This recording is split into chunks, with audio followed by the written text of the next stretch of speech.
Hello everyone, जय Shri Ram. Welcome back to my channel latest update for life. जैसा कि आप जानते हैं, हम रामचरितमानस की सीरीज को स्टार्ट कर चुके हैं, जिसकी आज 20th वीडियो है, जिसमें हम रामचरितमानस के चैप्टर 1 बालखंड की 20 हेडिंग कंप्लीट करेंगे। आपने हमारी लास्ट वीडियोस में देखा होगा कि हम याज्ञवल्क्य जी और भारद्वाज जी के बीच का संवाद कवर कर रहे हैं। ये उनकी सब हेडिंग्स ही चल रही हैं, जिसमें हमने लास्ट में सती माता का आत्मदाह देखा था और देखा था वीरभद्र जी और भद्रकाली जी ने कैसे दक्ष यज्ञ का सर्वनाश किया था। आज हम देखेंगे कि पार्वती माता का जन्म कैसे होता है, किस प्रकार से सती माता उनके पार्वती जी के रूप में लौट कर आती हैं, और आगे की कहानी आप इसमें जानिए। ये हेडिंग है पार्वती जी का जन्म और तपस्या। यहाँ पर सती माता पार्वती जी के रूप में जन्म लेती हैं और शिव जी को पाने के लिए घोर तपस्या करती हैं। तो शुरू करते हैं। जय श्री राम। सती मरत हरि मन बरु मागा, जन्म जन्म शिव पदु अनुरागा। ते ही कारण हिम गिरि ग्रह जाई, जनमी पार्वती तनु पाई। सती ने मरते समय भगवान हरि से यह वर मांगा कि मेरा जन्म जन्मे शिव जी के चरणों में अनुराग रहे। इसी कारण उन्होंने हिमाचल के घर जाकर पार्वती जी के शरीर से जन्म लिया। जब सती माता जी दक्ष यज्ञ कुंड में आत्मदाह करने जा रही थी, तभी उन्होंने श्री राम जी के चरणों में एक आज्ञा रखी, एक इच्छा रखी कि जब उनका दूसरा जन्म हो तो वो भी शिव जी के चरणों में समर्पित हो। तो अब यहाँ पर सती माता हिमाचल जी के घर पर जन्म लेती हैं पार्वती माता के रूप में। जब ते उमा सेल गिर जाही, सकल सिद्धि संपत्ति तय छाई। जहाँ ते मुनि है सुआश्रम कीने, उचित बास हिम भूदर दीने। सबसे उमा जी हिमाचल के घर जन्मी, तब से वहां सारी सिद्धियां और संपत्तियां छा गईं। मुनियों ने जहां तहां सुंदर आश्रम बना लिए और हिमाचल ने उनको उचित स्थान दिए। जब से उमा जी मतलब सती माता जी ने पार्वती जी के रूप में हिमाचल जी के घर पर जन्म लिया, तभी से हिमालय में सुख संपत्तियां बढ़ गईं। बड़े बड़े मुनियों ऋषियों ने वहां पर अपने आश्रमों का उद्घाटन किया और हिमालय ने उनको अपनी गोद में जगा दी। सदा सुमन फल सहित सब द्रुम नभ नाना जाति, प्रगति सुंदर सेल पर मनिया कर बहुबाती। उस सुंदर पर्वत पर बहुत प्रकार के सब नए नए वृक्ष सदा पुष्प फल युक्त हो गए और वहां बहुत तरह की मणियों की खाने प्रकट हो गए। जैसे ही सती माता वहां पे पहुंची पार्वती जी के रूप में, तो हिमालय पे बहुत तरह की सुख संपत्तियां आई, तरह तरह के फूल और फल उगने लगे, वृक्षों पे फल लगने लगे, और वहां पे तरह तरह के मणियां प्रकट होने लगी। सरिता सब पुनित जल बद बयहि, खग मृग मधु पशु की सब रहहि। सहज बयरु सब जीव नहीं त्यागा, गिरि पर सकल करहि अनुरागा। सारी नदियों में पवित्र जल बहता है और पक्षी पशु भ्रमर सभी सुखी रहते हैं। सब जीवनों में बहुत स्वाभाविक वैर छोड़ दिया और पर्वत पर सभी परस्पर प्रेम करते रहे। यहाँ पर बताया गया है कि सभी नदियों से पवित्र जल बहता है, जो पशु पक्षी पेड़ पौधे सभी को दुख से रहित करके सुखित कर देता है। और यहाँ पर ये बताया कि जब से पार्वती माता ने वहां पे जन्म लिया, सती माता ने पार्वती जी माता के रूप में जन्म लिया, तब से वहां पे किसी के भी बीच में बैर नहीं रहा, सब बहुत ही प्रेम के स्वभाव से रहने लगे। सोहे सेल गिरि जगिरह आए, जीमि जानु राम भक्ति के पाए। नित नूतन मंगल रहता सो, ब्रह्मादिक गावहि जसु जासु। पार्वती जी के घर आ जाने से पर्वत ऐसा शोभायमान हो रहा है, जैसे राम भक्ति को पाकर भक्त शोभामान होता है। उस पर्वत राज के घर नित्य नित्य नए नए मंगलोत्सव होते हैं, जिसका ब्रह्मादि यश गाते हैं। यहाँ पे बताया जा रहा है कि पार्वती जी जब हिमालय के घर पर जन्म ले लेती हैं, तो उसके बाद से वहां पर बहुत ही ज्यादा शोभा बढ़ जाती है हिमालय की। वहां पे तरह तरह की संपत्तियां, फल, पुष्प और बहुत सारी खुशियां वहां आ जाती हैं।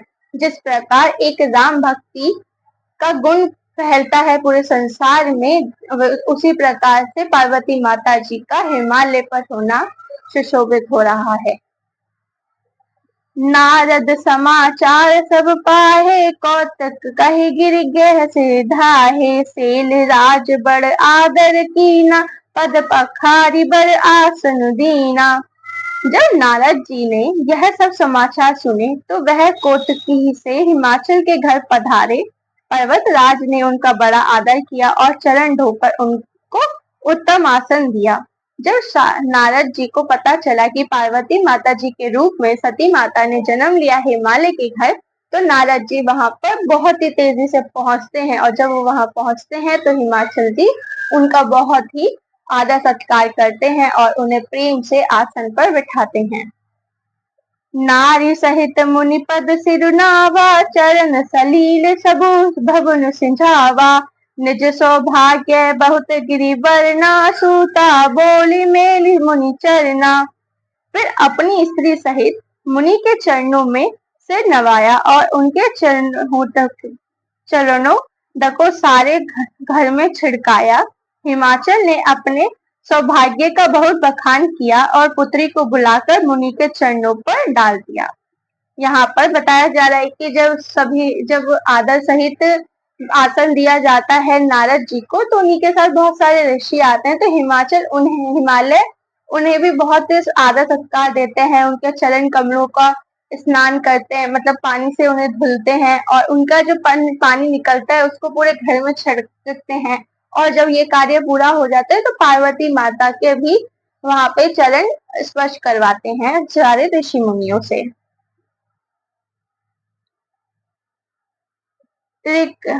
त्रिकालज्ञ सर्वज्ञ तुम्हें गति सर्वत्र, तुम्हारी कहो सोता के दोष, गुण मुनिवर हृदय विचारी।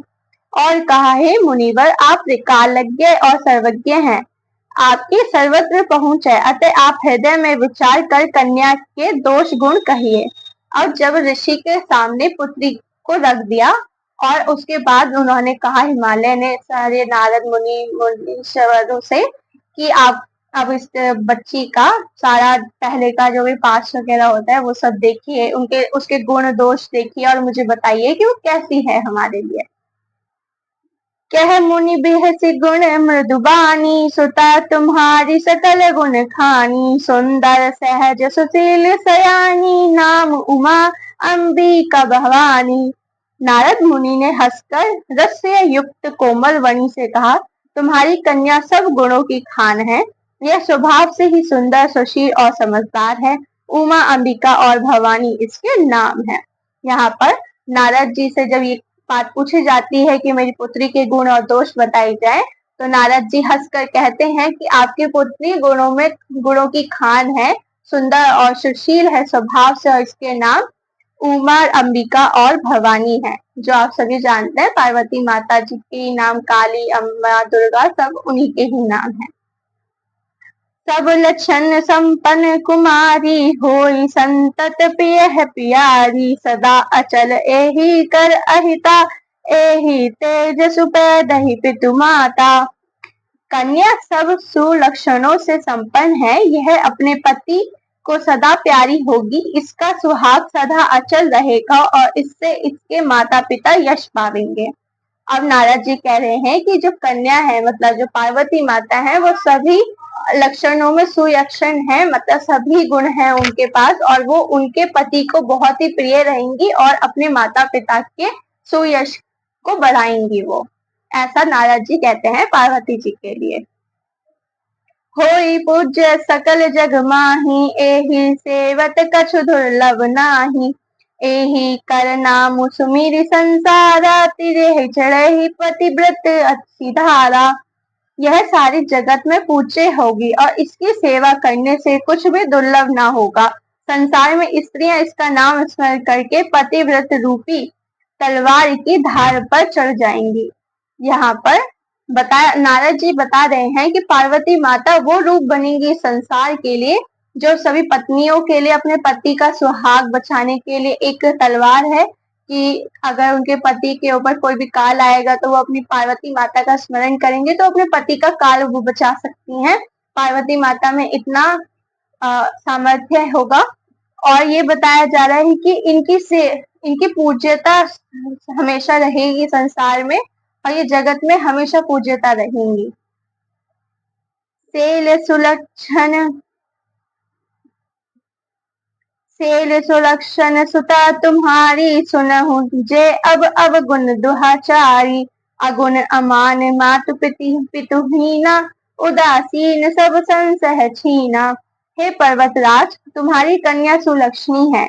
अब इसमें 2-4 अवगुण हैं, उन्हें भी सुन लो। गुणहीन मनहीन माता पिता विहीन उदासीन संशयहीन लापरवाह। यहाँ पर पर्वतराज जी से नारद जी कह रहे हैं कि आपने अब सारी चीजें तो सुन ली, अब अपनी कन्या के 2 अवगुण भी सुन लो।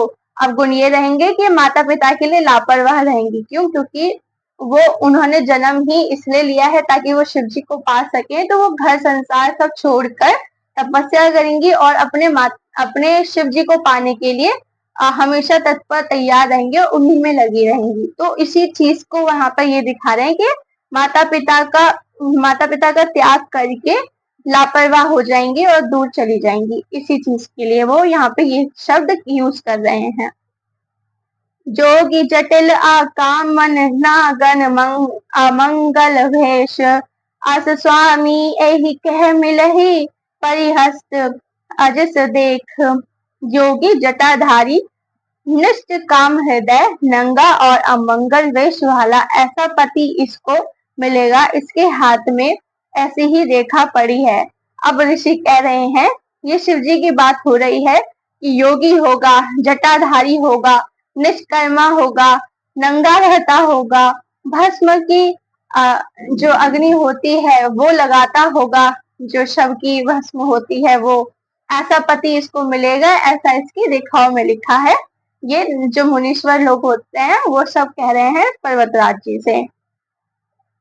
सुनी मुनि गिरा सत्य जय जानी दुख संपत है उमा हर्षानी नारदहु यह भेद न जाना दशा एक समझई बिल गाना।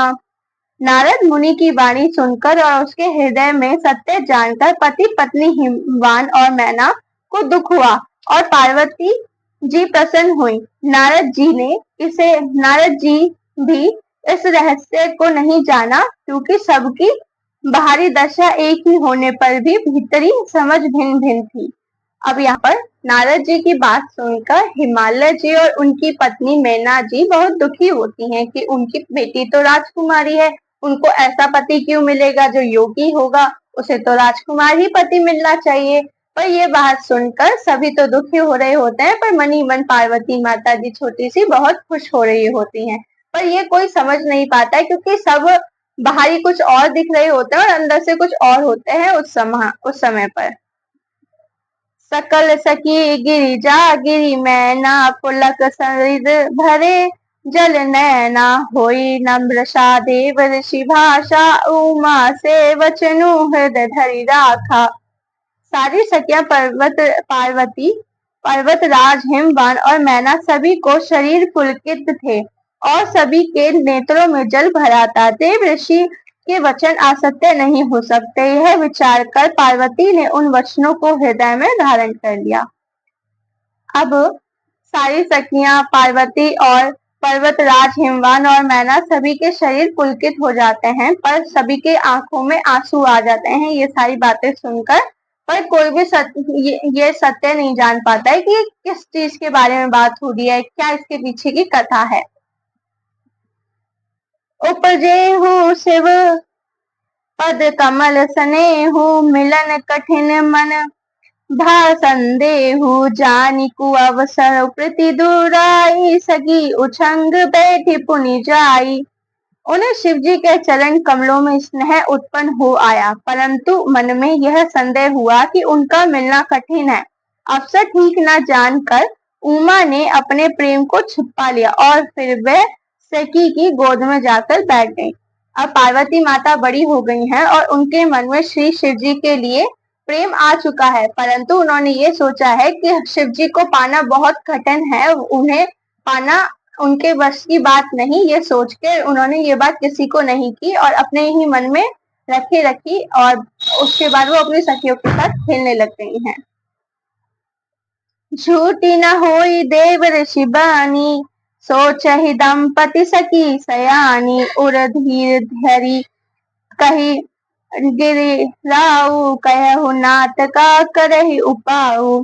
देव ऋषि की वाणी झूठी न होगी, यह विचार कर हिमवान मैना और सारी चतुर सखियां चिंता करने लगी। फिर हृदय में धीरज धरकर पर्वतराज ने कहा, हे नाथ, कहिए अब क्या उपाय किया जाए। अब यहाँ पर सभी हिमवान जी, हिमालय जी और उनकी पत्नी मैना जी सभी सोच रहे हैं कि जो देव ऋषि हैं उनकी बातें कभी झूठ नहीं हो सकती, उन्होंने जो कहा है वो सत्य ही है। परंतु इस पर सोच विचार सब कर रहे हैं कि इस चीज से बचा कैसे जाए, इसका कोई ना कोई तो उपाय जरूरी होगा। कहे मुनीस हिमवंत सुनु, जो विधि लिखा लीलार, देव दनुज नर नाग मुनि, को न मोट न हार। मुनीश्वर ने कहा, हे हिमवान सुनो, विधाता ने ललाट पर जो कुछ वह लिख दिया है, उसको देवता दानव मनुष्य नाग और मुनि कोई भी नहीं मिटा सकते। अब सब उनसे उपाय पूछ रहे हैं मुनीश्वर जी से, तो मुनीश्वर जी कह रहे हैं कि विधाता ने जो हमारे भाग्य में लिख दिया है वो कभी मिट नहीं सकता है। वो देव हो, मनुष्य हो, वो वानर हो, पशु हो, पक्षी हो, वो सबके लिए एक समान और एक लिखा हुआ पत्थर की लकीर की तरह ही होगा, वो कभी मिट नहीं सकता। तदबि एक मैं कहूँ उपाय, होई करे जो देहु साही, जस बरु मैं बर नहीं हूँ तुम्हें पाही, मिलही हूँ मही कस संशय नाही। तो भी एक उपाय बताता हूँ, यदि देव सहायता करें तो वह सिद्ध हो सकता है। उमा को वर तो निसंदेह वैसा ही मिलेगा जैसा मैंने तुम्हारे सामने वर्णन किया है। अब क्या कहते हैं देव ऋषि जी, वो कह रहे हैं कि एक उपाय मैं फिर भी बता देता हूँ, अगर देवों ने चाहा तो वो पूरा हो जाएगा, और परंतु फिर भी पति तो उनको वैसा ही मिलेगा जैसा मैं तुम्हें बता रहा हूँ। जे जे बर के दोष बखाने, ते सब शिव पहिन में अनुमाने, जो भी बाहु शंकर सन होई, दोष गुण सम कहे सब कोई। परंतु मैंने वर के जो जो दोष बतलाए हैं, मेरे अनुमान से वह सभी शिव जी में है। यदि शिव जी के साथ विवाह हो जाए तो दोषों को भी सब लोग गुणों के समान ही कहेंगे। अब नारद जी कह रहे हैं कि जो जो दोष मैंने आपको बताए हैं वो सभी शिव जी के अंदर है, शंकर जी के अंदर है। अब शंकर जी से अगर पार्वती जी का विवाह हो जाए तो कोई भी उनके दोषों को दोष न मानेगा, सभी उनको पुण्य ही मानने लगेंगे। जो अहि सेज शयन हरि करही, बुध कछु तिन्ह कदोष न धरही, भानु सानु सर्व रस खाही, तिन्ह कहे मंद कहत को नाही। जैसे विष्णु भगवान शेष नाग की शैया पर सोते हैं तो भी पंडित लोग उनको कोई दोष नहीं लगाते। सूर्य और अग्निदेव अच्छे बुरे सभी रसों को भक्षण करते हैं, परंतु उनका कोई बुरा नहीं कहता। अब यहाँ पर अपनी ही बात को डिस्क्राइब करने के लिए कि शंकर जी से शादी हो जाए तो कोई दोष नहीं रहेगा, उसी बात को कह रहे हैं कि जब विष्णु भगवान जी शेषनाग पर सोते हैं तब भी कोई ब्राह्मण जन उनका उपमान नहीं करते, उन्हें बुरा नहीं कहते। जिस प्रकार सूर्य और अग्नि कैसा भी पदार्थ हो सब भक्षण कर लेते हैं, उनका भी कोई दोष नहीं मानता, उसी प्रकार से मैंने जो बात कही है उसमें भी कोई दोष नहीं है। शुभ अरु अशुभ सलित सब बयहि, सुर सरि कोहु अपुनीति ना कयहि, समरत कहु नहीं दोष गोसाई, रवि पावक सुर सरि की नाई। गंगा जी में शुभ और अशुभ सभी जल बहता है, पर कोई उन्हें अपवित्र नहीं कहता। सूर्य, अग्नि और गंगा जी की भांति सर को कुछ दोष नहीं लगता। अब नारद जी कह रहे हैं कि जैसे गंगा जी में शुभ और अशुभ हर तरह का जल बहता है, पर उन्हें कभी कोई भी अपवित्र नहीं कहता, उन्हें सब पवित्र ही मानता है। उसी प्रकार से जो मैंने बात कही है वो कुछ लोगों पर लागू होती है। जो असुहिषह करहि नर जड़ विवेक अभिमाना, पर हरि कल्प भरी नरक महु जीव की ईस समाना। यदि मूर्ख मनुष्य ज्ञान के अभिमान से इस प्रकार होड़ करते हैं तो वह कल्प भर के लिए नरक में पड़ते हैं। भला कहीं जीव भी ईश्वर के समान सर्वथा स्वतंत्र हो सकता है। अब यहाँ पर बता रहे हैं कि जो मूर्ख मनुष्य होंगे, अज्ञानता के वश वो कुछ ऐसे कार्य करेंगे जिससे उन्हें नरक मिल ही जाएगा। पर यहाँ पे फिर वही कह रहे हैं कि भला कभी कोई जीव भगवान की बराबरी कर सकता है, उनके प्रकार स्वतंत्र रह सकता है? नहीं रह सकता। सुरसरी जल कृत बार जाना, कबहु न संत करहि तेहि पाना। सुर सिर मिले सुपावन जैसे, ईस अंश ही अंत रहु तैसे। गंगा जल से भी बनाई हुई मदिरा को जानकर संत लोग कभी उसका पान नहीं करते, पर वही गंगा जी में मिल जाने पर जैसे पवित्र हो जाती है। ईश्वर और जीव में भी वैसा ही भेद है। अब यहाँ पर जीव में और ईश्वर में भेद बताया जा रहा है कि अगर गंगा जी का पानी लेकर उसकी मदिरा बना दी जाए तो जो साधु समाज होगा वो उसकी निंदा ही करेगा, उसका पान नहीं करेगा। परंतु वही मदिरा अगर गंगा जी के पानी में मिला दी जाए तो सब उसको पवित्र मानकर पी लेंगे। तो यहाँ पे बताया जा रहा है कि उसी प्रकार से मनुष्य और ईश्वर में भेद है कि अगर ईश्वर भगवान अगर मनुष्य में आ रहे हैं तो वो प्रतीत ही नहीं होंगे, पर अगर मनुष्य भगवान में आ रहा है तो वो मनुष्य नहीं रहेगा, वो भगवान ही बन जाएगा। शंभु सहज समरत भगवाना, एहि विवाह सब विधि कल्याणा। दूराध्याय अहि महेशु, असुतोष पुनि किए कलेशु। शिव जी सहज ही समर्थ हैं क्योंकि वह भगवान है, इसलिए इस विवाह में सब प्रकार कल्याण है। परंतु महादेव जी की आराधना बड़ी कठिन है, फिर भी कलेश तप करने से बहुत जल्द संतुष्ट हो जाते हैं। अब यहाँ पर कह रहे हैं कि शंभु जी से शादी अगर हो जाती है, शिव जी से शादी जब हो जाती है तो सिर्फ तो कल्याण ही कल्याण है, क्योंकि एक मनुष्य का भगवान से मिलन हो रहा है। परंतु एक कठिनाई है कि भगवान जी इतनी जल्दी नहीं मानते, उनको मनाना बहुत कठिन है।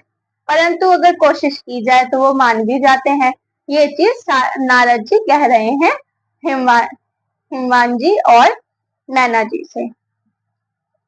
जो तपु करे कुमारी तुम्हारी, भवहु मोटी सके त्रिपुरारी। यद्यपि बर अनेक जग माही, एही कहा शिव तज तो सर नाही। यदि तुम्हारी कन्या तप करे तो त्रिपुरारी महादेव जी होनहार के मिटा सकते हैं। यद्यपि संसार में वर अनेक हैं, पर इसके लिए शिव जी को छोड़कर दूसरा वर नहीं है।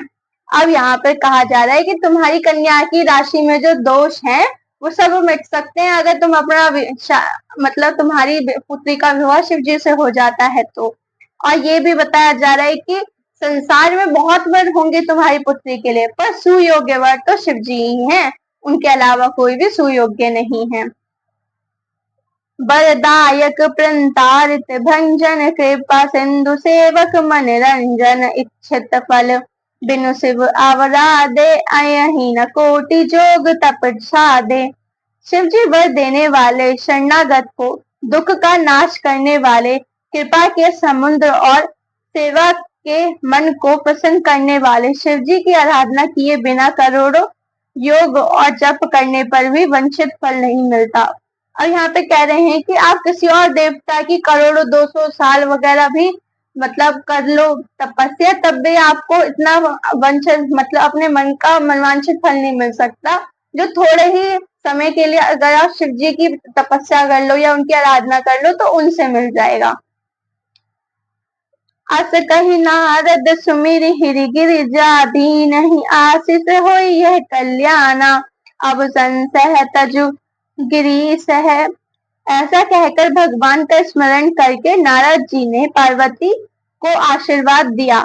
कहा कि हे पर्वतराज, तुम संदेह का त्याग कर दो, अब यह कल्याण ही होगा। अब यहाँ पर भगवान का स्मरण करके नारद जी ने पार्वती जी को आशीर्वाद दिया और हिमालय जी को और मैना जी को कहा कि अब तुम चिंता छोड़ दो, अब इनका कल्याण ही होगा। क्यों? क्योंकि माता पार्वती तो अपने मन में पहले से ही शिव जी को धारण कर चुकी हैं। कहीं उस ब्रह्मा भन मुनि गयहु, आगिल चरित सुनेहु जस भयहु, पतहि एकांत पाहि कहे मेना, नात न मैं समझे मुनि बैना। यह यूं कहकर नारद मुनि ब्रह्मा लोक को चले गए। अब आगे जो चरित्र हुआ उसे सुनो। पति को एकांत में पाकर मैना ने कहा, हे नाथ, मैंने मुनि के वचनों का अर्थ नहीं समझा। अब नारद जी अपनी बात को कहकर, कुंडली की सारी बातें समझाकर, उसका उपाय बताकर अब अपने ब्रह्मालोक को चले गए हैं। और पार्वती माता की जो माता है, मैना माता, वो अपने पति को एकांत में ले जाके पूछ रही हैं कि मुझे नारद जी की बातों का अर्थ समझ नहीं आया कि वो कहना क्या चाह रहे थे। जो घरु बरु खुलु होई अनुरूपा, करेहु विवाह सूता अनुरूपा, नाते कन्या बरु दयु कुआरी, कंत उमा मम प्रिय पियारी। जो हमारी कन्या की अनुकूल घर वर और कुल उत्तम हो तो विवाह कीजिए, नहीं तो लड़की चाहे कुंवारी रहे। मैं अयोग्य वर के साथ उसका विवाह नहीं करना चाहती, क्योंकि हे स्वामी, पार्वती मुझको प्राण के समान प्रिय है। अब मैना माता कह रही हैं कि मेरी पुत्री को मैं जिंदगी भर कुंवारी रख सकती हूँ, पर किसी सुयोग्य पति से ही, सुयोग्य वर से ही मैं उसका विवाह करूंगी। ऐसे किसी भी इंसान से मैं उनका विवाह नहीं करूंगी, क्योंकि मेरे को मेरी पुत्री प्राणों से भी ज्यादा प्यारी है। जो नाम लहि बरहु गिरि जाहि, जो हु गिरिचर सहज असहज ही सब लोगु, सो ही विचार पति करहु विबाहु, जे न बहुरी होई उर्दागु। यदि पार्वती के योग्य वर न मिला तो सब लोग कहेंगे कि पर्वत स्वभाव से ही जड़ मूर्ख होते हैं। स्वामी, इस बात को विचार कर ही विवाह कीजिएगा, जिसमें फिर पीछे हृदय में संताप ना हो। अब माता मैना कह रही हैं कि जब आप मेरी पुत्री के लिए सुयोग्य वर ढूंढे तो बहुत ही सोच समझ के उसकी शादी कीजिएगा, क्योंकि सभी कहते हैं कि पहाड़ मूर्ख होते हैं। तो आपके लिए एक धब्बा आपके ऊपर लग जाएगा कि अपनी पुत्री का भी विवाह अच्छी जगह नहीं कर पाए। अस कही परिचरण धरि सीसा, बोल समहित सन है गिरी सा, बरु पावक प्रगटे ससी माही, नारद वचनु अन्यथा नहीं नाही। इस प्रकार कहकर मैना पार्वती पति के चरणों पर मस्तक रखकर गिर पड़ी। तब हिमवान प्रेम से कहा, चाहे चंद्रमा अग्नि प्रकट हो जाए, पर नारद जी के वचन झूठे नहीं हो सकते। अब पार्वती माता की माता मैना माता हिमवान जी के, हिमाचल जी के चरणों में गिर गई हैं कि मैंने जो बात कही है वही होगी। तो अब हिमवान जी कह रहे हैं कि चंद्रमा में अग्नि प्रकट हो सकती है, परंतु कभी नारद जी की कही हुई बातें झूठी नहीं हो सकती। तो आगे सुनिए। प्रिया सोच परिहरे हो सब सुमरे हो, श्री भगवाना पार्वत ही निर्मय हो, जय ही सोई करे ही कल्याणा। हे प्रिय, सब सोच छोड़कर श्री भगवान का स्मरण करो। जिन्होंने पार्वती को रचा है वही कल्याण करेंगे। अब हिमवान जी कह रहे हैं कि तुम सारी चिंताएं छोड़ दो, जिन्होंने पार्वती जी की रचना की है उन्हीं का स्मरण करो, श्री हरि का स्मरण करो, वही सब कल्याण करेंगे। अब जो तुम ही सुता पर नेहु, तो अस जाहि सिखावन देहु, कर सुता पुजे ही मिलहि कहेसु, आन उपाय न मिटहि कलेसु। अब यदि तुम्हें कन्या पर प्रेम है तो जाकर उसे यह शिक्षा दो कि वह ऐसा तप करे जिससे शिव जी मिल जाए, दूसरे उपाय से यह क्लेश नहीं मिटेगा। अब शिव जी, हिमवान जी कह रहे हैं कि अगर तुम्हें अब अपनी पुत्री से ज्यादा प्रेम है तो अपनी पुत्री को शिक्षा दो कि वो ऐसी तपस्या करे जिससे शिव जी मान जाए और उनका विवाह शिव जी से हो जाए। तो नारद वचन सुभद्र सभद्र है तू सुंदर सब गुण निधि वश के तू अस विचारी तुम्हें तजहु शंका सब ही भांति शंकरहु अकलंका। नारद जी के वचन रहस्य से युक्त और सकारण है और शिव जी समस्त सुंदर गुणों के भंडार है। यह विचार कर तुम मिथ्या संदेह को छोड़ दो, शिव जी सभी तरह से निष्कलंक हैं। अब यहाँ पर हिमवान जी कह रहे हैं कि नारद जी के वचनों में जो रहस्य है उसे छोड़ो और ये समझो कि जो उन्होंने बताया है कि शिव जी में इतने गुण हैं जिसकी वजह से हमारी पुत्री का हमेशा कल्याण ही होगा, उस पर ध्यान दो। सुनी पति वचन हर्षि मन माही गई तुरंत उठी गिरिजा पाही उमहि विलो की नयन भरे भारी सहित सने गोद विठारी।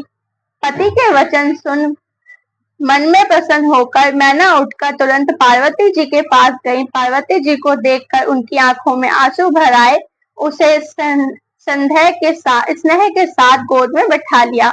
अब पत्नी जी ने मतलब मैना जी ने हिमवान जी की बातें सुनी और सारी बातें सुनकर उनके आंखों में आंसू आ गए। फिर वो अपने स्नेह के साथ, अपने वात्सल्य के साथ माता पार्वती को प्यार कर उन्हें अपने गोद में बैठा लेती हैं। बारहि बार लेति उरलाही गद गद कंठ न कछु कही जाही जगत मातु सर्वज्ञ भवानी मातु सुखद बोली मृदुमानी। फिर बार बार उसे हृदय से लगाने लगी। प्रेम से मैना का गला भर आया। कछु कहा नहीं जाता। जग जननी भवानी जी तो सर्वज्ञ ठहरी। माता के मन की दशा को जानकर वह माता को सुख देने वाली कोमल वाणी से बोली। अब माता के हृदय में जो वात्सल्य प्रेम है वो बार बार उमड़ आ रहा है, उनके गले में अटक गया, वो कुछ बोल नहीं पा रही है और वो बस रोए जा रही है। तो पार्वती माता जी जो है वो जग जननी है, तो वो जान गई कि माता के दिल में क्या चल रहा है। तो पार्वती माता जी प्यार से कुछ बोलती हैं अपनी माता को शांत कराने के लिए।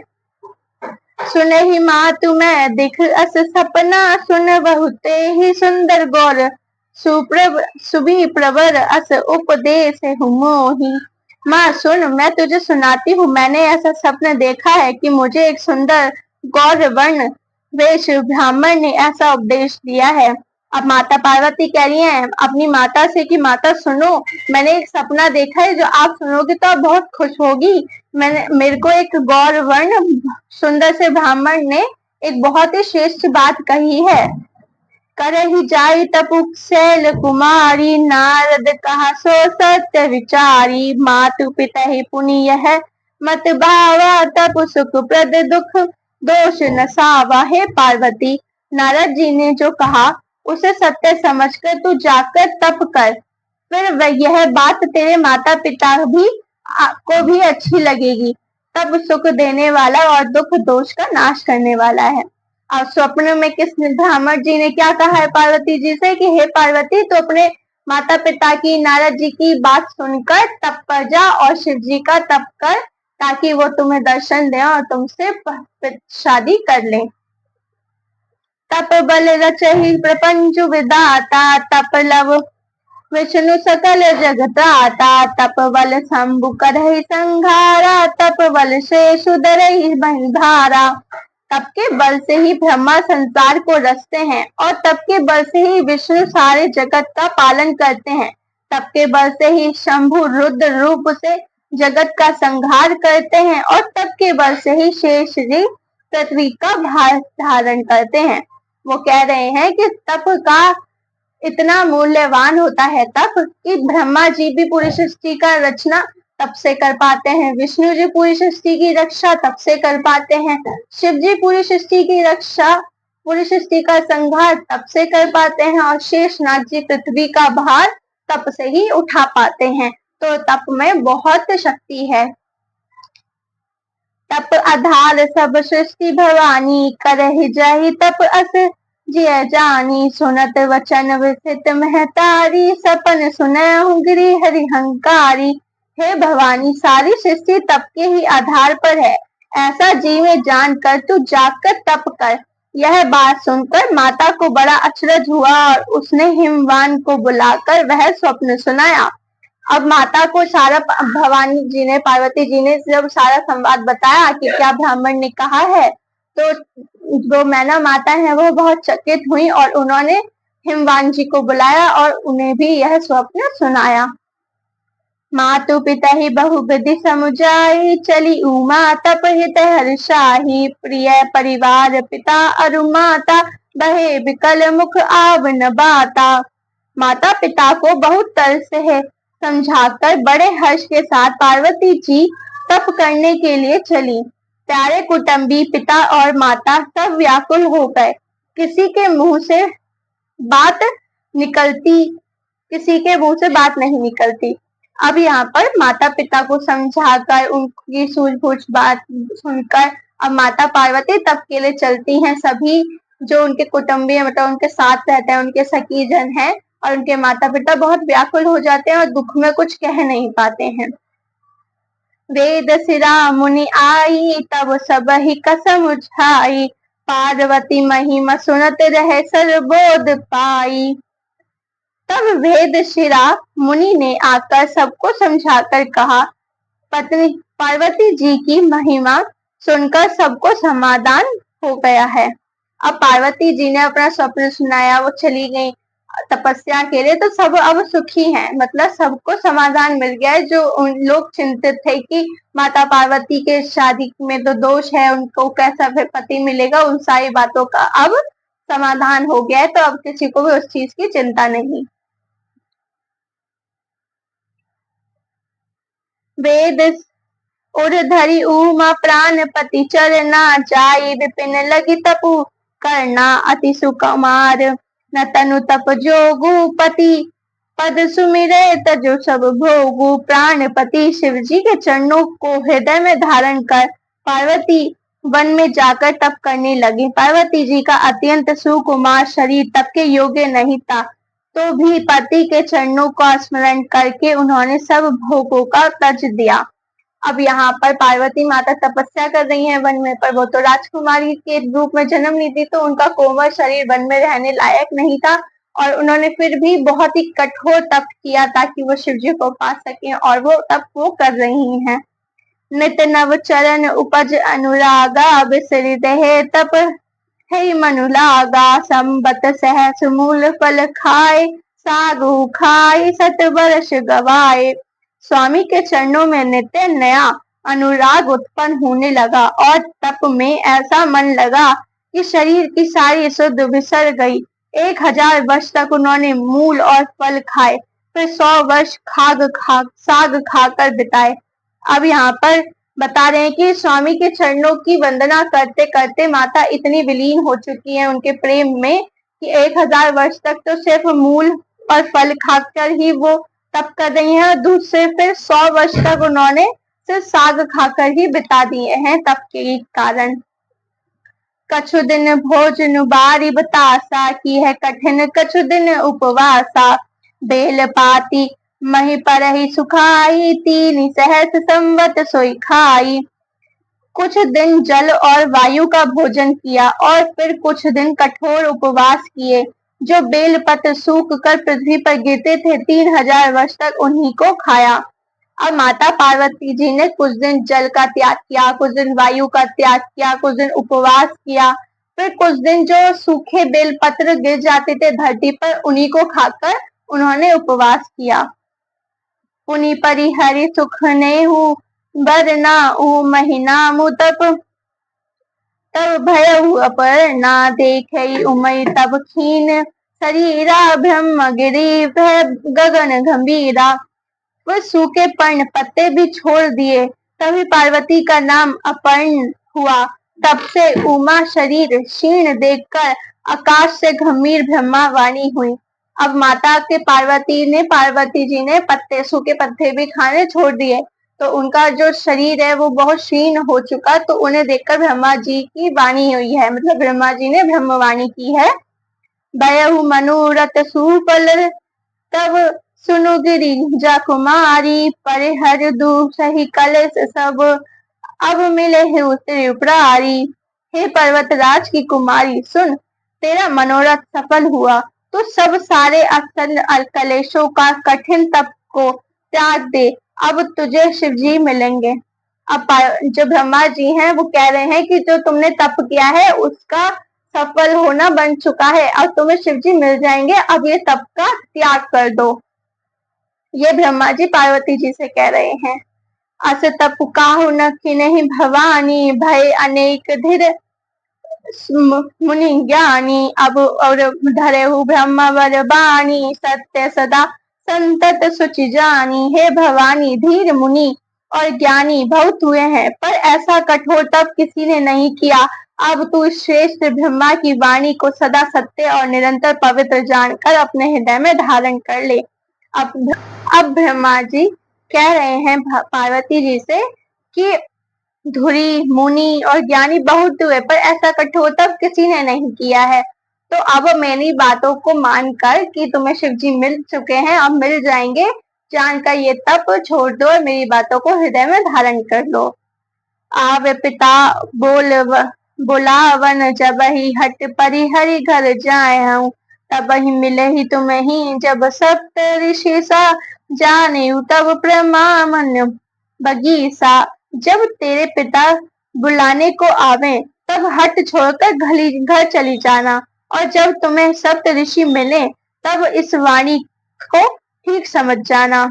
अब ब्रह्मा जी कह रहे हैं कि अब तुम्हारे माता पिता अगर तुम्हें बुलाने आते हैं तो उनके साथ घर चली जाना, और जहां तुम्हें सप्त ऋषि मिले तो मैंने जो भी तुम्हें बातें कही है उन्हें सत्य मान लेना। सुनत गिरा विधि गगन बखानी, पुलक गात गिरिजा हर्षानी। उमा चरित सुंदर में गावा, सुने हु शंभु कर चरित सुहावा। इस प्रकार आकाश से कही हुई ब्रह्मा की वाणी को सुनते ही पार्वती जी प्रसन्न हो गईं, और हर्ष के मारे उनका शरीर पुलकित हो गया। याज्ञवल्क्य जी भागवत जी से बोले कि मैंने पार्वती जी का सुंदर चरित्र सुनाया, अब शिव जी का सुहावन चरित्र सुनो। यहाँ पर आकाशवाणी को सुनकर माता पार्वती बहुत खुश हो जाती हैं, उनका शरीर पुलकित हो जाता है। तो मैंने आपको बताया था कि याज्ञवल्क्य जी और भागवत जी का संवाद चल रहा है, जिसमें उन्होंने पार्वती जी का गुण गा दिया है। अब याज्ञवल्क्य जी कह रहे हैं कि अब मैं तुम्हें शिव जी का चरित्र गुण सुनाता हूँ, वो ध्यान से सुनो। जब ते सती जाई तनु त्यागा, सब तब ते शिव मनु भयहु विरागा। जपहि सदा रघुनायक नामा, जहाँ ते सुनहि राम गुण ग्रामा। जब से सती ने जाकर शरीर त्यागा किया, तब से शिव जी ने मन में वैराग्य हो गया।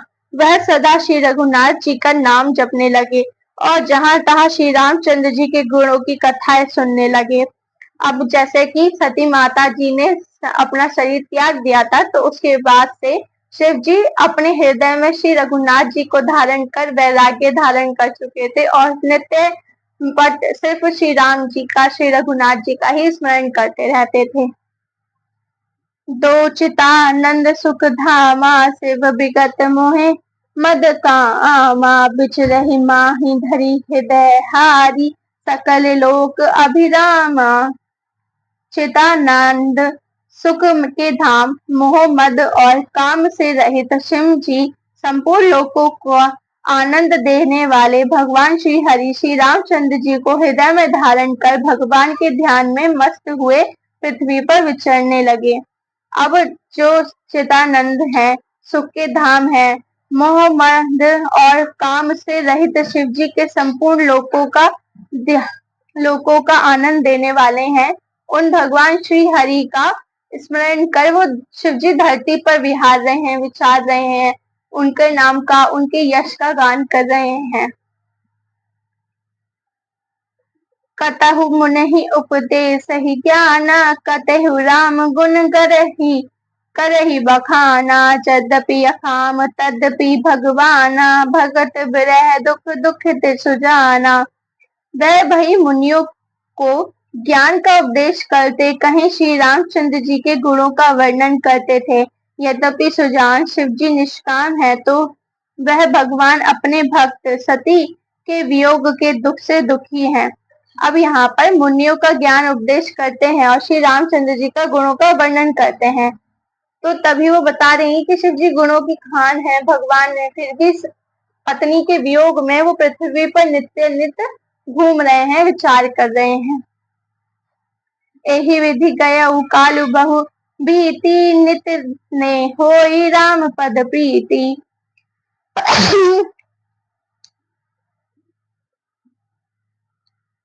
एहि विधि गयहु कलु बहु भीति, नित ने होई राम पद प्रीति। नेमु प्रेम शंकर कर देखा, अभिचल हृदय भक्ति के रेखा। इस प्रकार बहुत समय बीत गया।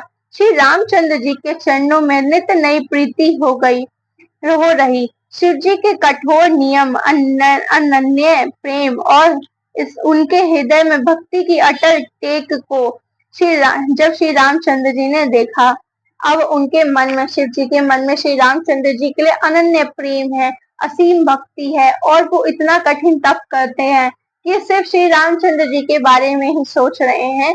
तो ये सारी चीजें जब श्री रामचंद्र जी ने देखी तो क्या हुआ? प्रगटे राम कृतज्ञ कृपाला, रूप सिलनिधि तेज विशाला। बहु प्रकार शंकर ही सारा, तुम बिन अस मृत्यु को निर्वाहा। तब कृतज्ञ, उपकार मानने वाले, कृपालु, रूप और शील के भंडार, महान तेज पुण्य भगवान श्री रामचंद्र जी प्रकट हुए। उन्होंने बहुत तरह से शिव जी की सराहना की और कहा कि आपके बिना ऐसा कठिन व्रत कौन निभा सकता है। अब यहाँ पर शिव जी के सामने श्री रघुनाथ जी प्रकट हुए और वो कह रहे हैं कि जिस प्रकार से आप मेरा तप कर रहे हैं, ये आपके बिना कोई और नहीं कर सकता है। बहुविधि राम सिवहि समुझावा, पार्वती कर जन्म सुनावा। अति पुनीत गिरिजा के करनी, विस्तर सहित कृपा निधि बनी। श्री रामचंद्र जी ने बहुत प्रकार से शिव जी को समझाया और पार्वती जी का जन्म सुनाया। कृपा निधान श्री रामचंद्र जी ने विस्तार पूर्वक पार्वती जी की अत्यंत पवित्र करनी का वर्णन किया। अब पार्वती जी के बारे में शिव जी को नहीं पता, क्योंकि वो तो श्री रामचंद्र जी के उसमें लीन है, भक्ति में लीन है। तो श्री रामचंद्र जी अब उनके आगे प्रकट होकर उन्हें बता रहे हैं कि पार्वती माता ने उनके लिए किस किस प्रकार से तप किया है, और वो उन्हें ये भी बता रहे हैं कि पार्वती माता ही सती माता है, उन्होंने दूसरा जन्म लिया है। तो हमारी 20th हेडिंग यहाँ पे खत्म होती है। अब हम अपनी नेक्स्ट एपिसोड में मिलेंगे, जहाँ पर हम श्री रामचंद्र जी का शिव जी से विवाह के लिए अनुरोध करना देखेंगे। तब तक आप अपना ख्याल रखें, मेरे चैनल से जुड़े रहें। जय श्री राम।